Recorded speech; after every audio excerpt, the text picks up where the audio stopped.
Well, hello again. We are going to talk today about how to influence what other people think. We have never had this conversation explicitly on the podcast. We did touch on it back in episode 68, how to make authentic choices when you have FOPO, fear of people's opinions. There was actually a whole FOPO series, and it is worth a re listen. This FOPO stuff can get in the way of our most authentic, self honoring choices. So today we're going to take an idea that we covered in that episode and devote all of our time to it, especially with the holidays coming up. You might be doing a little more family interacting. You might be doing a little more networking or socializing. And with the new year coming up, you might have a lot of questions coming at you about what's next, what's coming up. You might have a lot of change ahead of you. This is a time of year when people can feel more ready, more capable of making big changes. And thinking about any of this stuff, whether it's big changes or decisions or life updates or small talk, can be intimidating if you are constantly afraid of how people are going to react. So I want to give you a way to think about this that you can take into your next family dinner, you can take into your next job interview. And it's going to be really empowering and really simple and really accessible, but it can change the way you communicate with people. And let me state the obvious here. We are not manipulating what people think, how they feel, or their reactions. We still haven't figured out how to control everything around us outside our sphere of control. So until we do, we have to focus on what is in our sphere of control. And it's one of those things. I want to start with a little scenario. I'm going to paint you a picture and we're going to do a little A B comparison. Okay, somebody asks you to close your eyes and open your hands, and they place something in your hands. In scenario A is a CVS bag with the price tag still attached and the receipt inside. In scenario B, when you open your eyes and you look at what's in your hands, you see an impeccably wrapped gift with that expensive wrapping paper. You can tell the expensive wrapping paper, right? And it's got multiple kinds of ribbons and a laser etched tag with a handwritten note on it. Do you feel differently in scenario A versus scenario B? We're not saying it's one or the other. We're just saying, do you receive this gift differently when it comes impeccably wrapped or it comes in a CVS bag? Delivery makes a difference. How you deliver something impacts how someone receives it. And the same thing is true for communication. So, in any of those situations we were talking about, family dinners, holiday parties, a job interview, investor meeting, if you find yourself holding back on what you say or changing what you share, or generally tamping your truth down because you don't want to get a reaction you don't like, I want you to think about this. When we're focused on the reaction we don't want, we're focused on what's outside of our sphere of control. We cannot control what Aunt Sally's going to think of our life choices or what this stranger at this holiday party is going to think of our business idea or what the person on the other side of this desk is going to think of you as a candidate for their job. But we can wrap intentionally. We can, to use a different metaphor, send an intentional invitation.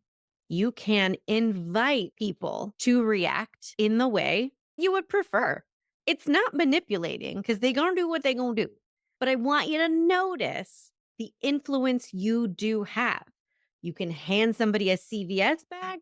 You can hand somebody an impeccably wrapped gift. They're gonna like it or not. They're gonna hate it or they're gonna cherish it forever. We can't control this, but we can control what we put in their hands. And the reason this matters is not because we only want to have positive, safe feeling experiences and we never want somebody to react horribly. We're not trying to safeguard ourselves from that. People are going to do what they're going to do. We actually need to be able to handle those things. But we don't want you to do all of those things that we mentioned.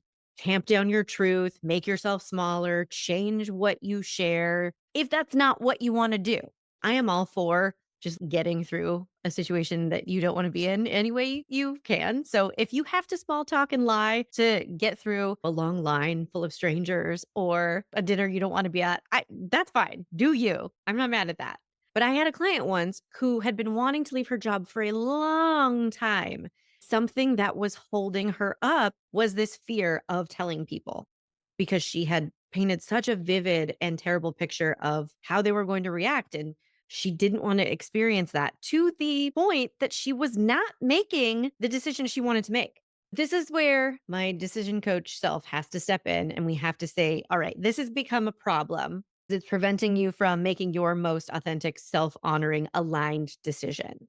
So I'm going to just paint you a few more pictures here. We're going to use some A/B scenarios to look at the impact of the wrapping on these pieces of conversation. Notice the invitation you're being sent in the delivery. All right. First situation, scenario A. Friend is giving you their life update and says, I know I'm crazy for doing this and I don't even know what I'm doing. So I have no business doing it. And it's probably going to crash and burn because I'm crazy, but I'm going to start a business, I think. Versus scenario B. I'm really nervous, but I'm also super excited because I have decided to start my own business. And even though I've never done it before and I don't know what's going to happen, I am going to be so good at this. And I would really love to hear that you believe that too. That last part's optional, but you can always send an explicit invitation. It doesn't have to be subtle. If you're really, really nervous that someone's going to react in a way you don't like to whatever you're saying or asking, you can always let them know, I'm nervous that you're going to react this way, or I would love it if you reacted this way. They don't have to give it to you, right? They don't have to RSVP yes to every invitation you send them. But even if your friend just left it at, I'm really nervous, but I'm also so excited because I'm going to take this big leap and I'm going to start my business and I don't know what's going to happen, but I'm really proud of myself for making this decision. What invitation is that person sending you? How are they inviting you to react to that news? Versus the person who says, "Hey, this is crazy and it's probably the most irresponsible thing I've ever done. And I can think of 1 million better decisions to make right now, but I'm going to start a business." What invite did you just receive? Because I'm feeling like I should be concerned. Like, should we bring someone else into this conversation? Do we need a mediator, a lawyer, a financial advisor, a therapist? Like, what I'm worried now. Okay, let's look at another situation. Scenario A. Let's say your sister tells you, I know this makes me a terrible person and I'm going to owe everybody for the rest of time forever, but I don't want to host this year.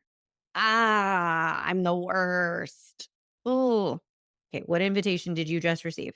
You were invited to agree, first of all, that this person is the worst and that they're going to owe you forever. Versus, let's look at scenario B.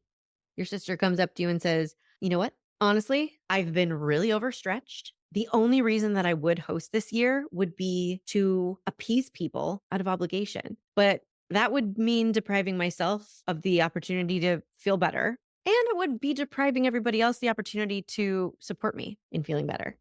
Okay, is it a little verbose? Maybe. Would you say that in an actual real life human conversation? Maybe, maybe not. Maybe that's not your language. Even if we stripped it down and looked at scenario C, which might be, you know what, I've been really overstretched and I'm not up to hosting this year. And I hope everybody can figure something out. No justifying, no apologizing, and no martyring. What reaction are you being invited to have when you hear that? I've been really overstretched. I'm not up to hosting, and I hope everyone can understand. You're kind of being invited to understand, don't you think? Let's look at another situation. Maybe this one could be at a holiday party and you're networking with fabulous socialites. You ask someone, what have you been up to this year? And they respond in scenario A, well, it's pretty pointless, but I did a lot of gardening this year.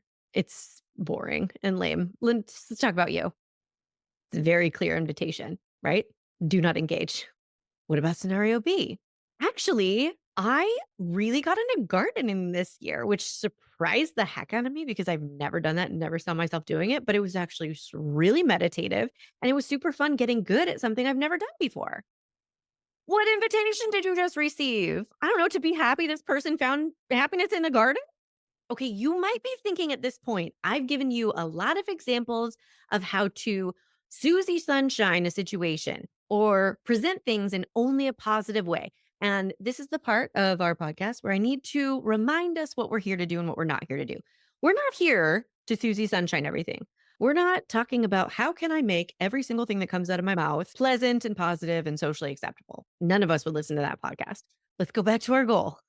Our goal is for you to be able to feel like yourself more often than not, Too many people are walking around their lives just feeling like they can't be authentic. They can't be themselves because they have to put on a different mask for every person they talk to and be some different acceptable way in every different room they inhabit.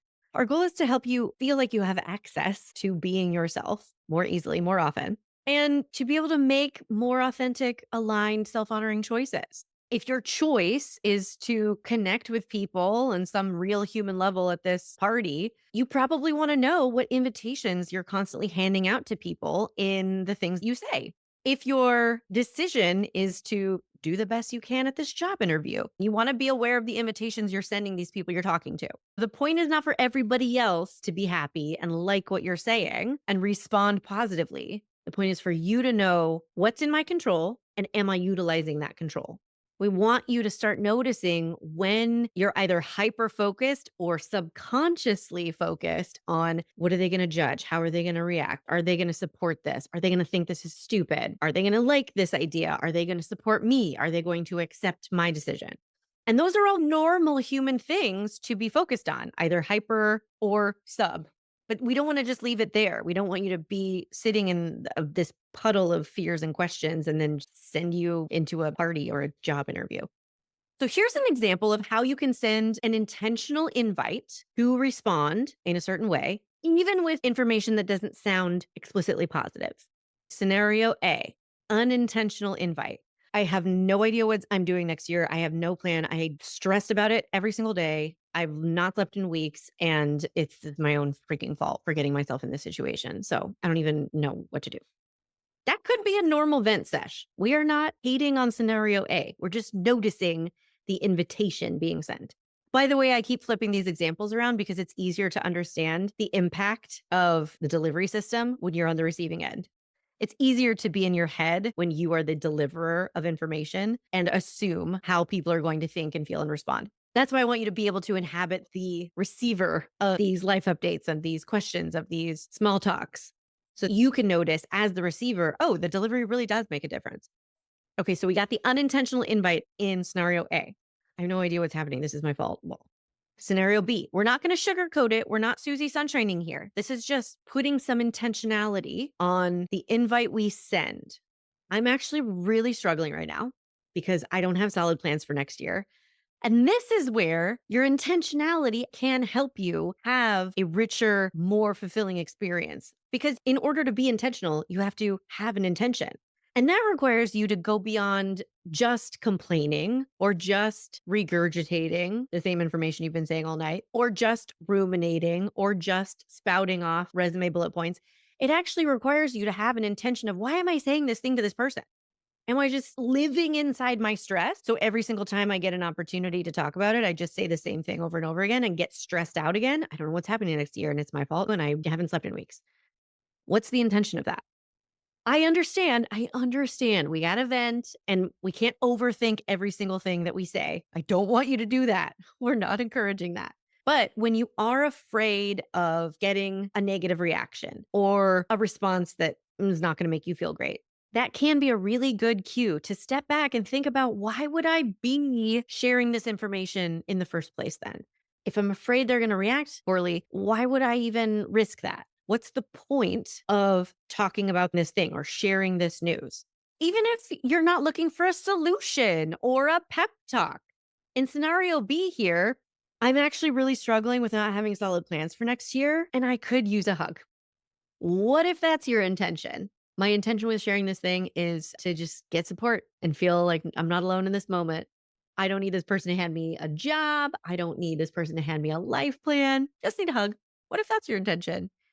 You can't actually find that out until you think about what do I want out of this? And we can get so hyper focused on what we don't want. I don't want them to get mad. I don't want them to think I'm weak. I don't want them to think I'm selfish. I don't want them to think I'm abandoning them. If I tell everyone at work, okay, I'm leaving. We can get so focused on that. We forget to even question, what do I want? What would be great? What response would be adequate, neutral? What would be awesome? If you think about the response you would love to get, it can help you reverse engineer the path to that response. Again, we can't control what anybody's going to do, but you're certainly more likely to have a positive experience and get anything like a positive result if you have an idea of what that result might be in the first place. And this does not require you to have a strategy session with yourself in the car before you go into a family dinner. You probably do want to have some kind of strategy session with yourself before you're going into something like a job interview. You might want to go through a checklist in your mind of what are my objectives? What are my intentions? How am I going to achieve that? But you and I can talk about that on our own time if you need to. Even if you find yourself in the middle of a conversation you didn't plan on having and you are suddenly worried about getting a response you don't like, it is not too late to course correct. It's not too late to think about what would I really love right now? What would be really helpful or what would feel really good? And you can take a second to think about that. Maybe you didn't plan on talking about the fact that you're stressed about next year, but somebody brought it up and here we are talking about it. So maybe you didn't plan on sending this invitation for people to commiserate with you or feel bad for you or try to offer you solutions, whatever unintentional invites we can send. But maybe now you can think about it. Well, what do I really need? Maybe I just want a hug. Maybe I want to be really clear that I don't want any advice. I just wanted to share where I am because I want us to have that kind of close relationship. In the end of my client's story, she was able to actually think about the ideal responses from people. What would be just so great? How would I love for them to respond? And it was really useful for her to ask that question and think through, well, I'd love for them to be happy for me. I would love for them to even be inspired by me. Like, if I can do it, they can do it. Do you think identifying those ideal reactions had any influence on the way she told people? Yeah, they did. Wouldn't you know it? She was able to walk into her office, not focused on what she was afraid of experiencing, and then inadvertently send the invitation for people to respond with, "Oh my gosh, what are we going to do? This is so selfish of you. I can't believe you're abandoning us." The invite she probably would have sent if she didn't think about it. And instead, she got to walk into that office and be like, "I'm so excited. Guess what? I am taking this brave, bold, courageous step." And guess how they responded? Now, caveat before we tell you how they responded. The point is not to manipulate the response you want. You do not get a win and an A plus and a check mark and count this as a great experience only if people respond the way you want, because that's never going to be in our control. You can send the prettiest, most clear invitation. You can wrap the crap out of that present and they can still open it and say, "I don't want this." But you know what was really satisfying was for her to be able to go in confident in what she was sharing, confident in her decision, not needing their positive reaction to feel good about her decision because she'd already decided where she stood on it. And that let her go in unattached to their responses, but sending an intentional invite to respond positively. And you know what? They did. People were excited for her. People were so sure of the success she was going to create. And they were, she told me this, inspired by her choice to go do her thing, which cherry on top. So I want to remind you, if you are super in your head about other people's opinions, especially their reactions to your decisions or what you're going to say, and you're overthinking how are you going to say it, I'm here to help. If you want to stick with the podcast, check out episode 68 and the rest of the series on the FOPO, fear of people's opinions, or just book your consult so we can talk about working together. We can work together short term or longer term. It depends on if it's more situational or you want more habit change, or if you want support over more time through many life experiences. There's no wrong answer and not everything is right for everybody. So that's why we book the consult, talk about what's going on for you and what's going to be the best to get you where you want to go. You can book that for free at kirstenparker.com/schedule. And now is a great time to do it because 'tis the season. You are encouraged to think about yourself and what you want for the next year. And if what you want for the next year is to leave some old crappier habits behind in 2024, sign me up. I'm here for it. Let's do it. I hope you think about the invitations you're sending the next time you let somebody know a life update or talk about yourself in a job interview. Hope you feel a little bit more empowered when you're doing it. And I hope you have a great weekend. I'll talk to you soon. Hey, want to find out your decision style? Obviously, go take the decision style quiz. It's in the show notes and at kirstenparker.com/quiz. We all have our style when it comes to making decisions, but do you know how to use your default way of thinking to your advantage? Or do you mainly get stuck in the most annoying parts of overthinking and people pleasing? The decision style quiz has your answers, my friend. Take it right now at kirstenparker.com/quiz.